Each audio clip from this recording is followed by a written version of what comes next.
우리 마태복음 7장 산상수훈을 계속 보고 있습니다. 마태복음 7장 1절로 6절까지 우리 순서대로 보도록 하겠습니다.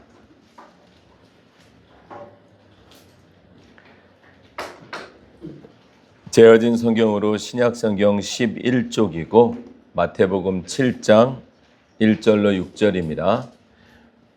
저와 함께 한 절씩 교독하도록 하겠습니다. 제가 먼저 읽습니다. 너희가 심판을 받지 않으려거든 남을 심판하지 말아라.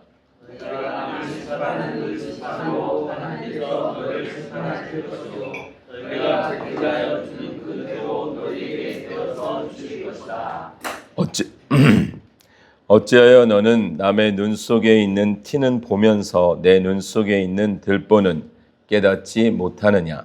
내 눈 속에는 들보가 있는데 어떻게 남에게 말하기를 내 눈에서 티를 빼내줄 테니 가만히 있어라 할 수 있겠느냐? 위선자야, 먼저 내 눈에서 들보를 빼내어라. 그래야 내 눈이 잘 보여서 남의 눈 속에 있는 티를 빼줄 수 있을 것이다. 그런 것을 내게 주지 말고 너희 주를 돼지 앞에 던지지 마라. 그들이 발로 그것을 짓밟고 내려가서 너희를 넣을지도 모른다. 아멘. 네, 계속해서 산상수훈을 보고 있습니다. 산상수훈은 마태복음 신약 첫 번째 책에 어떤 의미에서는 제일 먼저라고 보시면 되겠습니다. 4장까지는 예수 그리스도께서 이스라엘 백성들이 구약에서 살아내셨던 역사, 애굽으로 내려가셨다가 다시 올라오시고 이스라엘 백성들처럼 광야에서 시험 받으시고 세례 받으시고 그 장면까지, 그러니까 세례 받으시고 시험 받으시는 것까지 4장에서 끝내고, 그리고 5장부터 산상수훈으로 이제 우리 그리스도인들이 어떻게 복음을 만나서 복음을 가진 자로 살아야 되는지에 대한 이야기를 하고 있습니다. 우리는 계속 5장부터 이렇게 차근차근 왔는데 성경은 어느 구절도 한 구절만을 가지고 보면 좀 어렵습니다. 어쩔 수 없이 우리가 가지고 있는 이성적인, 우리가 가지고 있는 원한 또는 우리가 원하는 모양으로 해석할 수 있게 되기 때문에 꾸준히 성경 안에서 그 구절들을 보는 것이 좋습니다. 특별히 우리가 이제 성경이 번역될 때 나라마다 가지고 있는 어휘가 좀 달라요. 그래서 어느 나라에서는 그 단어가 좀 잘 안 쓰이는 단어가 있을 수 있고, 최선을 다해서 번역한다고 해도 그 단어가 그 상황과 문맥에 따라서 좀 다르게 쓰이잖아요. 우리도 정말 아주 이제 상황에 따라서 똑같은 단어라도 왜 이런 말씀을 드리냐면, 우리가 이제 보통 누구에게 어떤 조언을 해주거나 이렇게 이야기를 해주면 울컥해가지고 네 눈에 있는 들보나 봐라, 이렇게 이야기할 때 이 본문을 인용하기도 하거든요.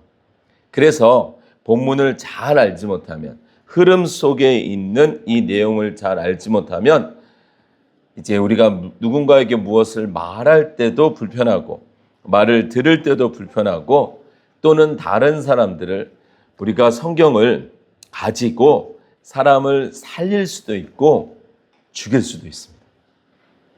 성경을 무기로 해가지고 아주 적절하게 잘 조합하면 사람을 공격하는 데 쓸 수도 있고 아니면 살리는 데 쓸 수도 있겠습니다.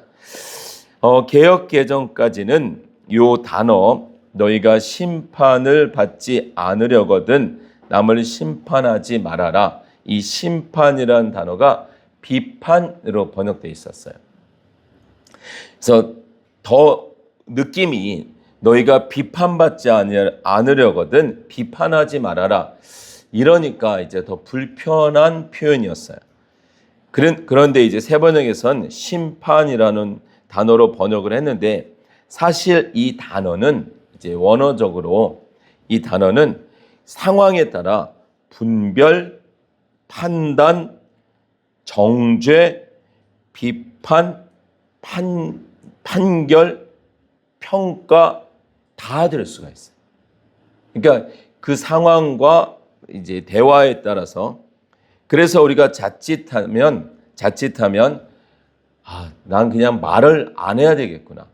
비판하지 말아야 되겠구나. 비판하지 않아야 되겠구나. 심판하지 않아야 되겠구나. 아예 그냥 하지 말아야 되겠구나. 이렇게 생각할 수도 있고 누군가가 말하면 아까 말씀드린 것처럼 당신 눈에 있는 들보나 먼저 보세요. 이래버리면 할 말이 없어지는 거죠. 자, 그러면 성경 전체가 문맥이라고 제가 늘 말씀드리는데 우리 한번 요한복음 7장 24절을 보겠습니다. 여러분들이 마태복음 7장 옆에다가 이렇게 적어 두셔도 좋을 것 같아요. 요 구절을 요한복음 7장 24절 신약성경 189쪽인데 가지고 계신 성경마다 조금 다를 수 있겠습니다. 자, 한번 제가 읽어볼 테니 잘 보세요. 예수님께서 하시는 말씀인데 겉모양으로 심판하지 말고 공정한 심판을 내려라. 이렇게 말씀하셨어요. 다시요. 겉모양으로 심판하지 말고 공정한 심판을 해라 하셨다는 거예요. 그러니까 다시 마태복음에 돌아오면 심판 자체를 하지 말라고 성경이 말하는 게 아니라 공정한 심판은 할 수 있다, 해라 이러고 있다는 거예요. 자, 그럼 그 마음을 가지고 이제 본문으로 이제 들어가겠습니다. 자, 본문에 보면 먼저 구조가 1절과 2절을 하나로 묶고 3절, 4절, 5절이 하나로 묶고 그리고 6절이에요. 6절을 이제 설교자들에 따라서 따로 떼기도 하고 붙이기도 하는데 저는 이제 붙여서 같이 보도록 하겠습니다. 먼저 1절과 2절은 다시 한번 제가 읽어볼 테니 잘 들어보세요. 너희가 심판을 받지 않으려거든 남을 심판하지 말아라. 너희가 남을 심판하는 그 심판으로 하나님께서 너희를 심판하실 것이요 너희가 되질하여 주는 그 되로 너희에게 되어서 주실 것이다.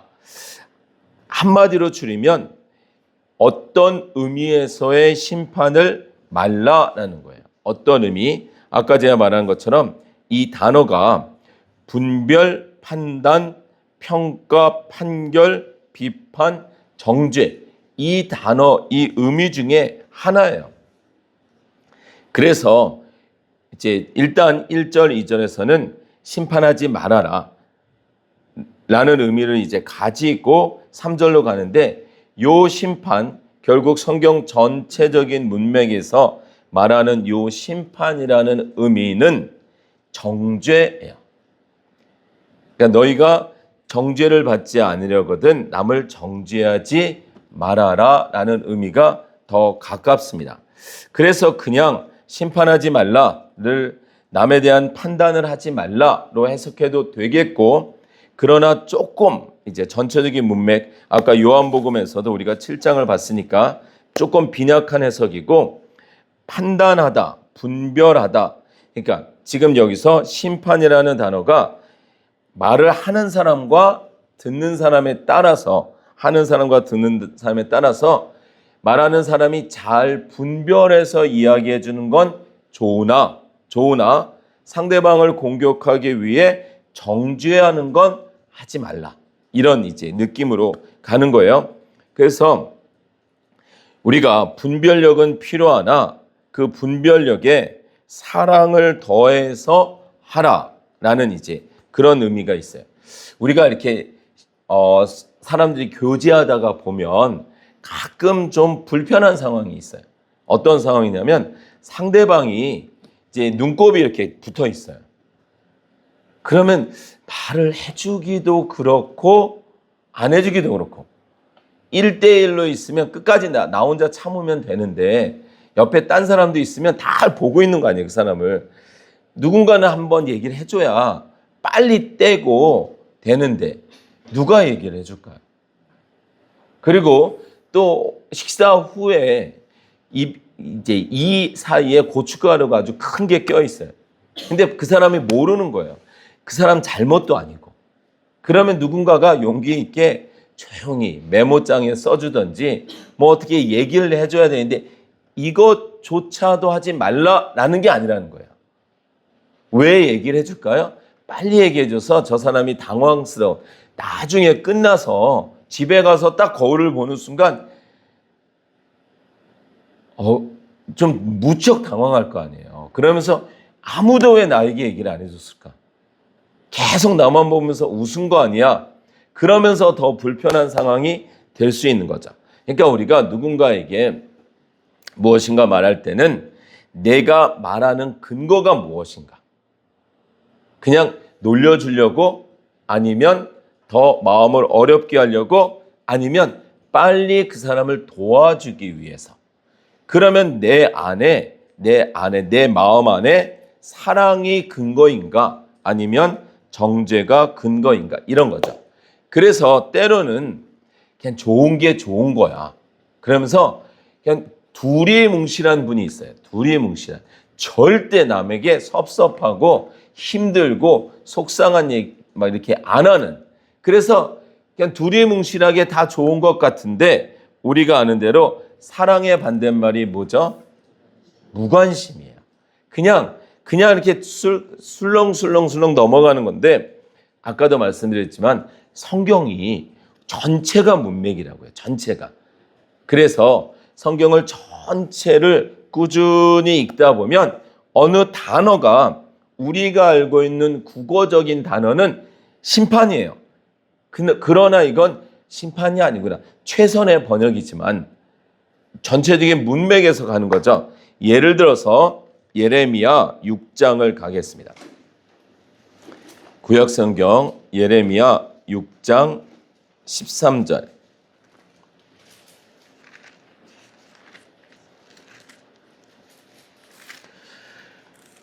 우리가 말씀 사경에 하면 꼭 놓치지 않고 보는 구절이기도 하죠. 예레미야 6장 13절, 14절인데 구약성경 1217쪽입니다. 13절, 14절 역시나 제가 한번 읽어보겠습니다. 잘 보세요. 이제 그 위에 조금 이렇게 소제목, 사실 이렇게 성경 안에 붙여 있는 소제목을 절대 신뢰는 하지 마시고요. 참고만 하면 되는데 이렇게 주님의 분노 이렇게 써 있잖아요. 11절, 12절 사이에 그 뉘앙스로 읽으면 13절 힘 있는 자든 힘 없는 자든 모두가 자기 입속만을 채우며 사기를 쳐서 재산을 모았다. 예언자와 제사장까지도 모두 한결같이 백성을 속였다. 왜요? 자기 입속만을 채우며. 자기만을 생각한단 말이에요. 우리가 누군가에게 조언을 해주는 건 사실은 세상 말로 복골복이에요. 그 사람이 잘 받아주고 잠언의 말씀처럼 잘 받아서 더 고마워할 수도 있겠으나 아예 전화번호에서 삭제될지는 모르거든요. 그런 상황 속에서 나만을 생각한다면 그래 좋은 게 좋은 거야 이럴 수 있으나 14절 보세요.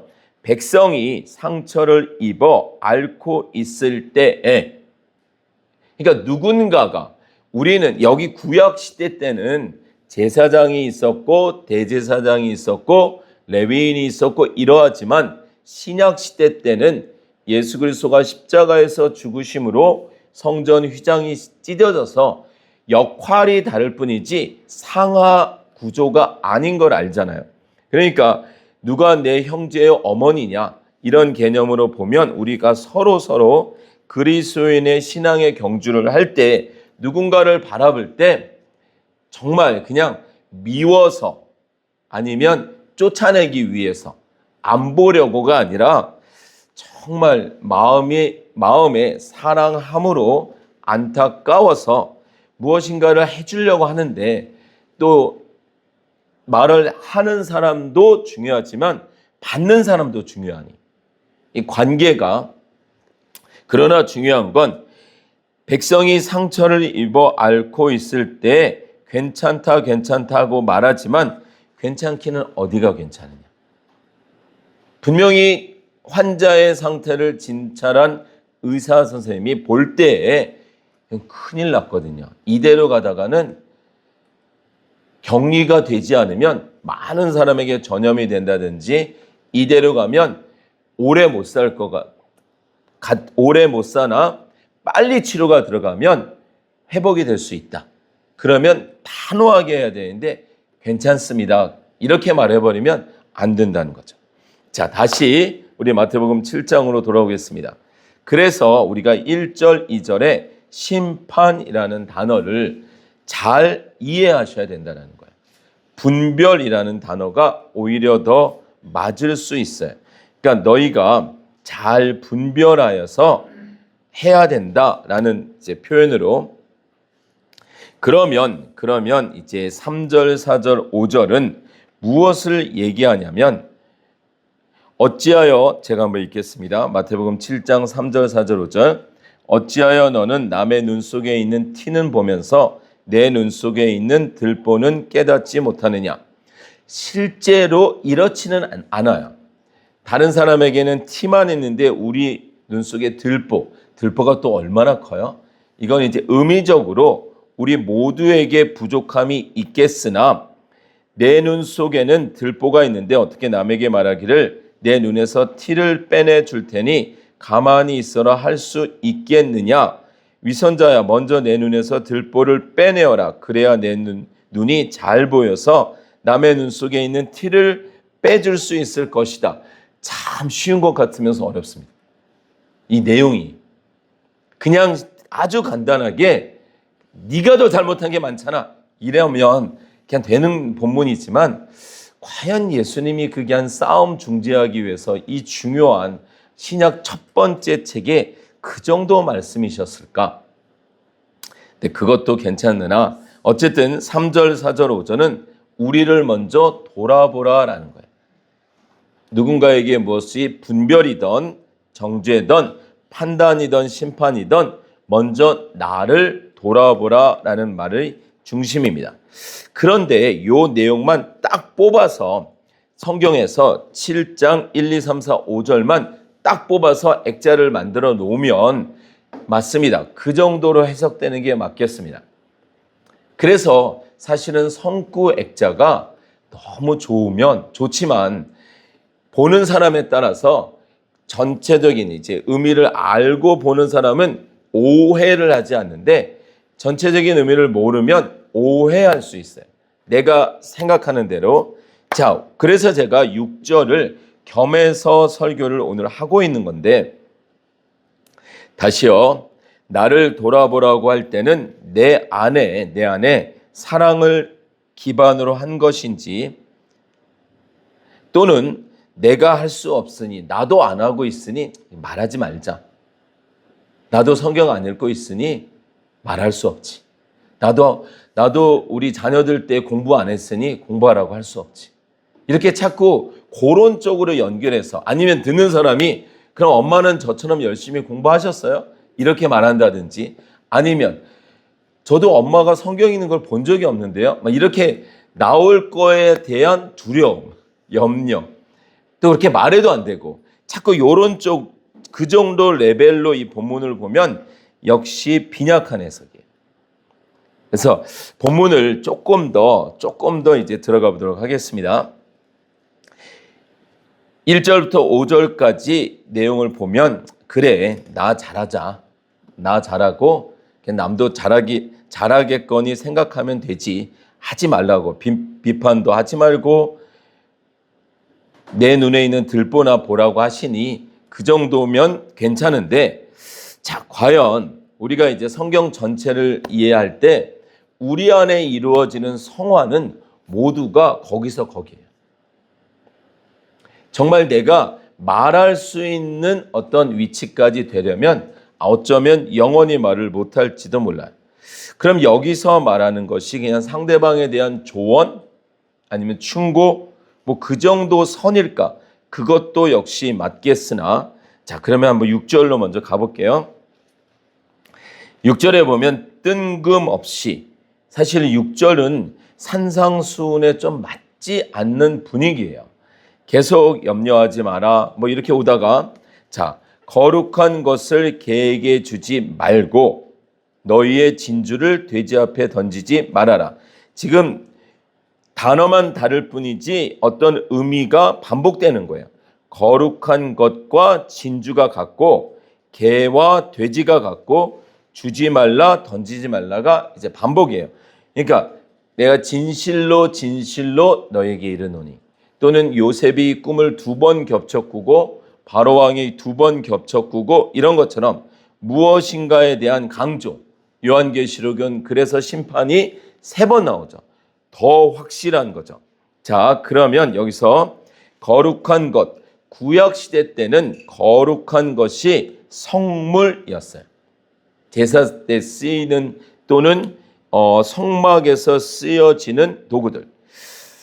그리고 우리가 알다시피 개 또는 돼지는 부정한 짐승으로 보였어요. 돼지는 말할 것도 없이 구약에서 먹어서는 안 되는 짐승이었고 그리고 이스라엘 백성들이 혐오했고 또 개도 신약 성경에 비유해서 예수님께 나왔던 한 여인이 개들도 상에서 떨어진 이러면서 부정한 짐승으로 여겨졌어요. 그러면 거룩한 것과 진주 기억나시죠? 마태복음 13장에 보면 천국 비유에서 진주를 찾아다니는 상인 비유가 나와요. 그래서 정말 좋은 진주를 찾으면 정말 그것을 위해서 그의 삶을 헌신하는 이야기가 나오죠.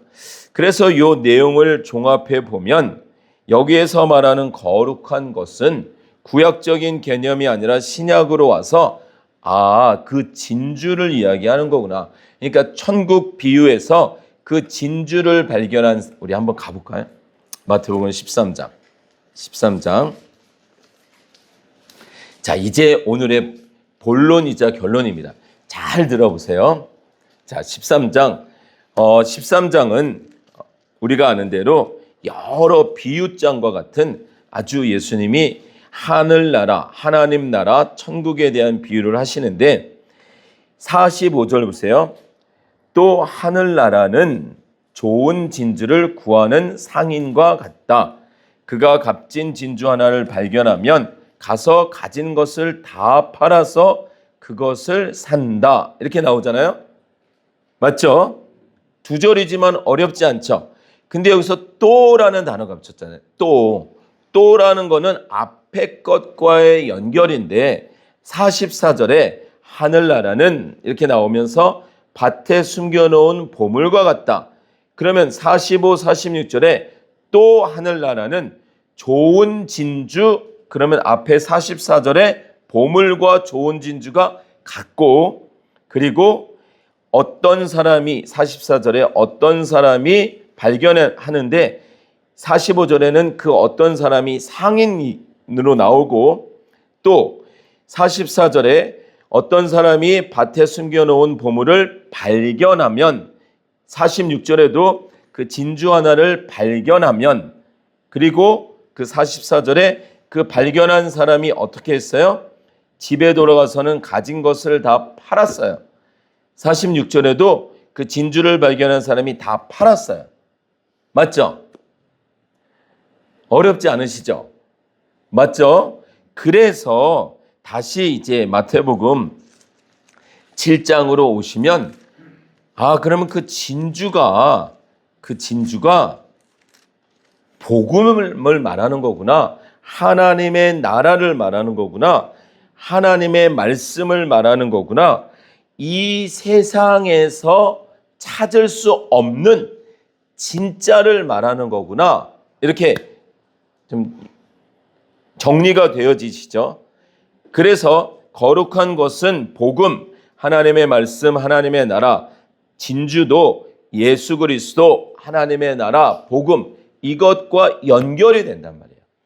늘 말씀드리는 대로 성경은 그 안에 간간히 의료적인 상식도 있으나 의료책이 아니고, 역사적인 배경을 가지고 있으나 역사책도 아니고, 또 상당히 많은 분들이 도덕책이라고 생각해요. 예수 그리스도 안에서 복음이 생명되지 않으면 그냥 도덕책, 그냥 예수 안 믿는 사람도 그래, 성경 말씀에는 좋은 말씀이 있잖아, 누가 성경 읽으면 그래, 나쁜 책은 아니야, 이렇게 도덕책. 그러나 성경은 하나님의 책이지 도덕책이 아닙니다. 성경에는 하나님의 이야기가 있고 예수 그리스도의 이야기가 있고 복음의 이야기가 있어요. 그래서 6절에 거룩한 것은 복음이고 개는 아까도 잠깐 말했지만 이방인을 대표로 하는 하나님을 알지 못하고 하나님을 알 수 없는 그런 사람들을 이제 드러내는 거죠. 그래서 6절 끝부분에, 그러니까 6절에 주지 말고 던지지 말라 이렇게 말하잖아요. 주지 말고 던지지 말라. 그러니까 우리가 복음을 거룩한 것을 아직 거룩한 것이 거룩한 줄 모르는 사람에게, 다시요, 돼지는 진주가 좋은지 모르잖아요. 어디 찌꺼기나 줘야 좋아하지. 아직 그 진주가 거룩한 것이 거룩한 줄 모르는 사람한테는 주지 마라. 표현상. 그러나 성경은 또 다른 곳에서 모든 민족에게 복음을 전하라 이렇게 말하잖아요. 그러니까 우리가 모든 사람에게 복음을 전하나, 복음을 전하는 것은 구걸이 아니에요. 복음은 전하는 것이지 구걸이 아니라는 거예요. 우리가 전하는 건 가장 귀한 것이기에 우리는 당당하게 전할 수 있다는 거예요. 막 그냥 물론이지 우리가 관계적인 의미에서 사랑하고 안타까워서 막 그냥 수십 번, 수백 번 복음을 전할 수 있으나 복음은 우리의 열심으로 전해지는 게 아니라 하나님의 계획에서 전달되어지는 것이니 우리는 당당하게 전할 수 있다는 거예요. 당당하게. 정말 나에게 맛있는 음식, 내가 써보니까 정말 좋은 어떤 도구, 차, 어떤 것들을, 이게 거짓말도 아니고 속이는 것도 아니고 그냥 당당하게, 그 사람이 그걸 안 쓰겠다 그러면, 안 사겠다 그러면 그냥 그 사람 몫이니까 내가 말해준 것, 그게 에스겔서에 나온 파수꾼의 역할과도 같습니다. 그래서 사도 바울은 사도행전에 보면 종종 복음을 받아들이지 않는 사람들에게 나는 이제 이곳을 떠나겠다, 나는 분명히 복음을 전했는데 당신들이 받아들이지 않으니 나는 이제 이방인에게 가겠다 라고 당당하게 그 자리를 일어나요.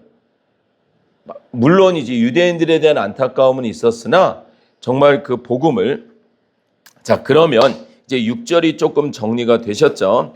거룩한 것은 복음이라면, 예수 그리스도라면 개나 돼지는 아직 그것의 가치를 모르는 사람들에게 전해주나 연연할 것이 없는, 구걸할 것이 없는 당당함이 우리에게 있다라는 거예요.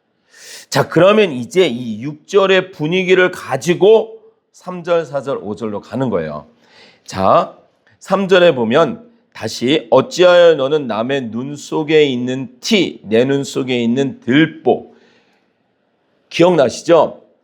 사도 바울이 유대인들이 가려져 있다 그랬잖아요. 너울이 덮여져 있다.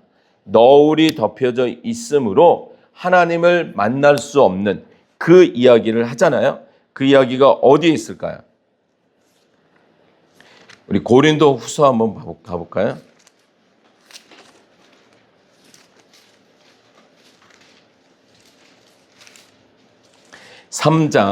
고린도후서 3장 14절입니다. 고린도후서 3장 14절, 신약성경 349쪽. 네, 또 한번 보세요. 그런데 이스라엘 백성의 생각은 완고해졌습니다. 그래야 오늘날에 이르기까지도 그들은 옛 언약의 책을 읽을 때에 바로 그 너울을 벗지 못하고 있습니다. 그 너울은 그리스도 안에서 제거되기 때문입니다. 이렇게 나오면서 쭉 그 이야기를 해요. 그러니까 무슨 말이냐면 이 들보와 티가 그렇게 거짓말하시면 되겠습니까? 그랬더니 당신은 나보다 더 거짓말하잖아. 나는 티만큼 거짓말하는데 당신은 들보만큼 거짓말하잖아. 이것도 되겠으나 이것보다는 들보가 너울과 같이 우리를 꽉 붙들고 있는 우리의 그 중심, 다시 말하면 세상이 내 안에 들어와 있으면 예수 그리스도를 볼 수 없다라는 것.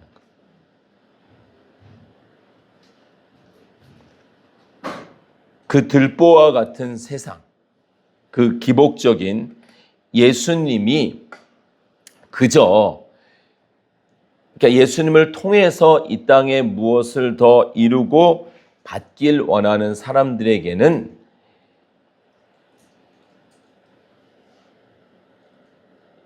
정말 그 진주와 그리고 그 거룩한 것이 거룩한 것으로 진주로 여겨지지 않기에 진짜를 찾을 수가 없는 거죠. 여러분들 우리가 이제 세상을 놓으면 복음을 잡는 것이 아니라 복음이 우리에게 오면 세상을 놓게 돼요. 순서가 삭개오처럼 예수님을 만나면 소유를 놓게 되죠. 소유를 다 놓으니 예수님을 만나는 것이 아니라 그래서 다시 어찌하여 너는 남의 눈 속에 있는 티는 보면서 세상을 기준으로 해서 예수 믿지 않는 사람들을 볼 때 참 안타깝죠. 삶이 답답해 보일 수 있어요. 저 먼 선교지에 가서 사는 것도 답답해 보일 수 있겠죠. 그러나 그들이 붙들고 있는 세상은 더 답답하죠.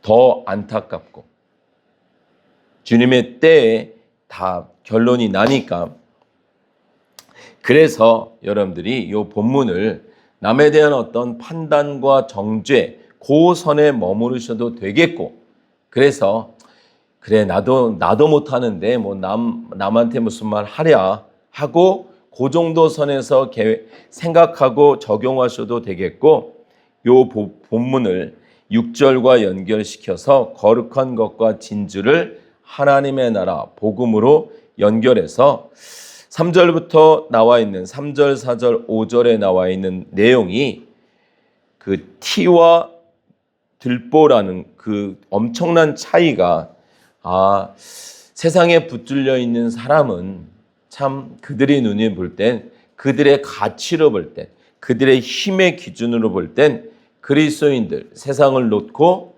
세상에 연연하지 않고 나그네의 삶을 사는 사람들이 참 안타까워 보이겠으나 그러나 결국 하나님의 나라가 이루어질 것이다. 쪽으로 가도 그 이유가 되겠습니다.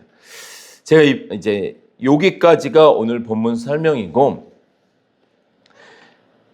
제가 이번 주에 특별히 이제 다시 창세기부터 성경을 통독하면서 깜짝 놀란 이제 본문 주신 마음이 있었는데 그 내용을 우리 제가 다른 곳에 쓰기 전에 우리 본향그 교회 성도들과 나누려고 합니다. 자, 어디 말씀이냐면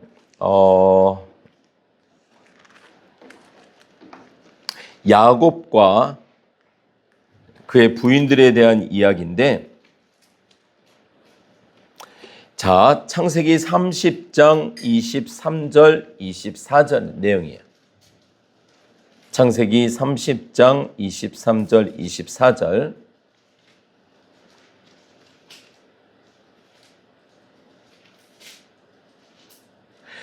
이번 사경의 기간에도 여러 차례 살펴보았던 야곱과 그의 이야기에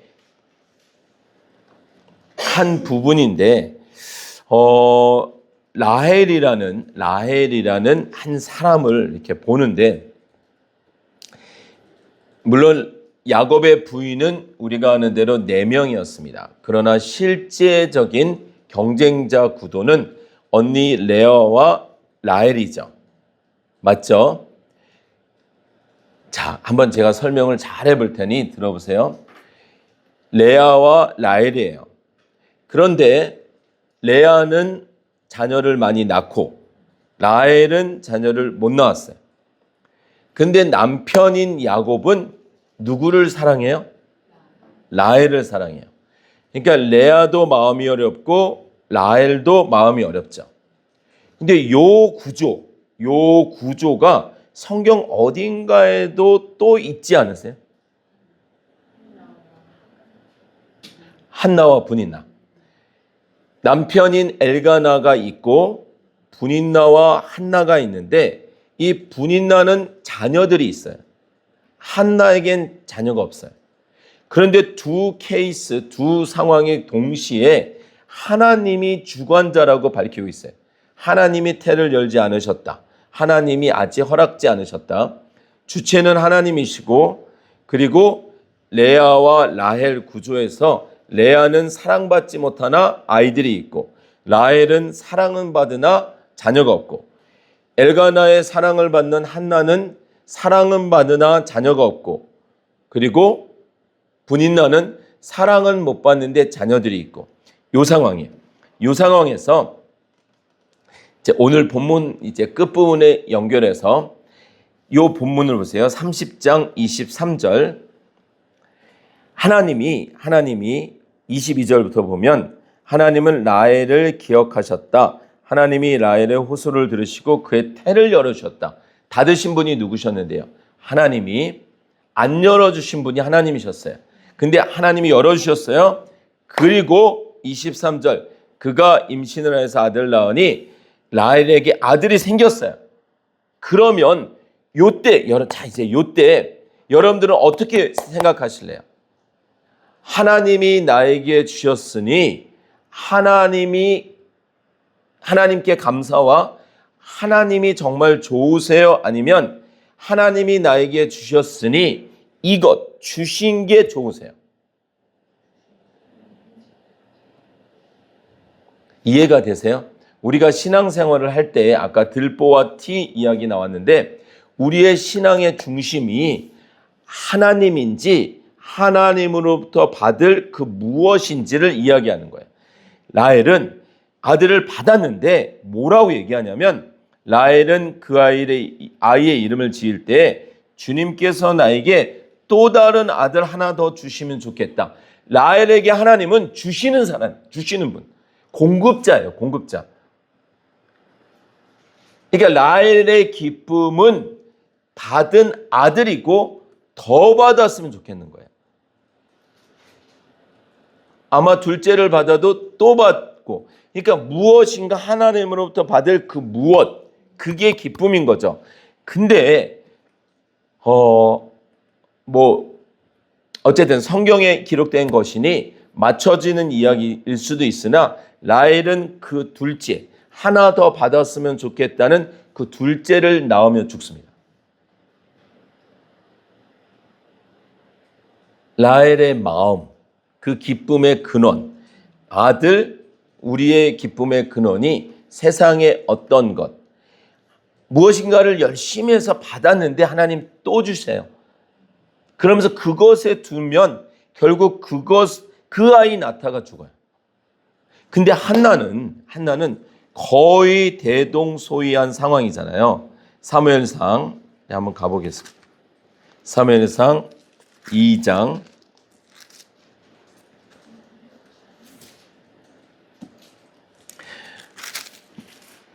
먼저 사무엘상 1장을 보시면 우리 구약성경 459쪽에 6절에 주님께서 한나의 태를 닫아 놓으셨으므로, 아까도 라헬의 태를 여셨다 이랬잖아요.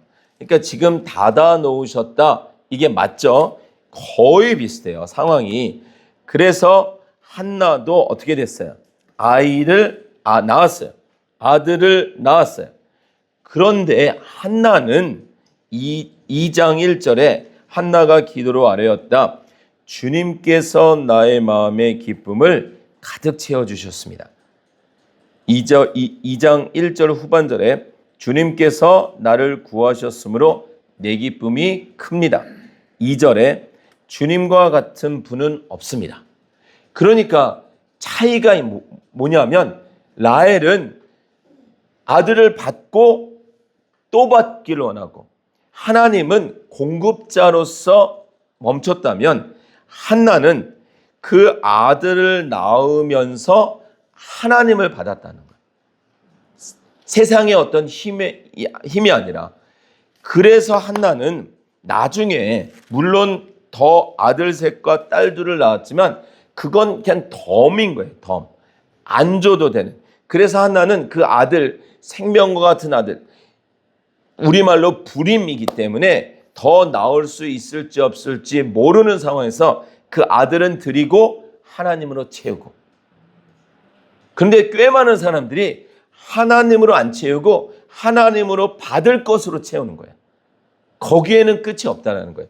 그게 들보와 티, 세상으로 채워져 있는 사람들이 보는 시각과 티, 우리가 이 땅에서 아무리 찌질하게 못 살아도 그것은 그냥 티일 수 있잖아요.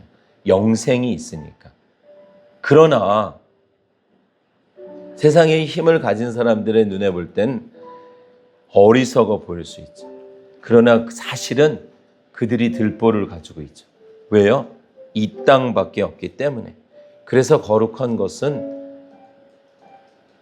그 가치를 알지 못하는 사람들에게 주어질 수가 없습니다. 던져질 수도 없어요. 하나님이 열어주지 않으시면 돼지는 절대로 진주라고 여기지 않아요. 사람이 되어야죠. 하나님의 사람, 복음의 사람, 말씀으로 열린 사람, 가치를 알아먹는 사람. 안타까워서 자녀들을 보면, 친한 친구를 보면, 부모님을 보면, 아직도 예수 그리스도를 모르는 우리 선교지의 어떤 지체를 보면 안타까워서 우리는 판단하게 돼요. 안타까워서 심판하게 돼요. 그게 내 사랑을 근거로 해서 내가 정말 안타까워서 하는 거면 하라는 거예요. 그러나 그냥 나를 주장하기 위해서 저 상대방을 무시하기 위해서 하는 건 하지 말라는 거예요. 그래서 우리는 성경에서 정말 무엇을 말하려고 하는지, 복음이면 하세요. 사랑이면 하세요. 때로는 아주 종종 가끔 그것이 오해가 돼서 정말 나는 맛집을 소개시켜 주려고 했는데 갔더니 그 비싼 데를 보냈다고 말이지. 또 그날따라 또 요리사가 잘 못해가지고 맛이 없을 수도 있는데, 그렇더라도 내가 정말 기쁨이면, 나누어주고 싶은 그 마음이면 하세요. 해야 됩니다. 그러나 복음은 전해지는 것이지 구걸하는 것은 아닙니다. 우리는 끊임없이 내가 무엇으로 기뻐하고 있는지, 내 기쁨의 근거가 뭔지, 끊임없이 하나님은 나에게 공급자이신지 그냥 하나님으로 기쁜지. 한나에게 자녀가 2명이 더 생겼던, 10명이 생겼던 한나의 고백은 주신이도 사람을 죽이기도 하시고 주님은 살리기도 하시고 스올로 내려가기도 하시고 거기서 다시 돌아오기도 하시고 주님은 사람을 가난하게도 하시고 부유하게도 하시고 낮추기도 하시고 높이기도 하십니다. 그냥 주님이면 됐습니다. 고백할 수 있는 우리가 되시길 주의 이름으로 축원합니다. 이 시간에 한번 같이 기도하기를 원합니다.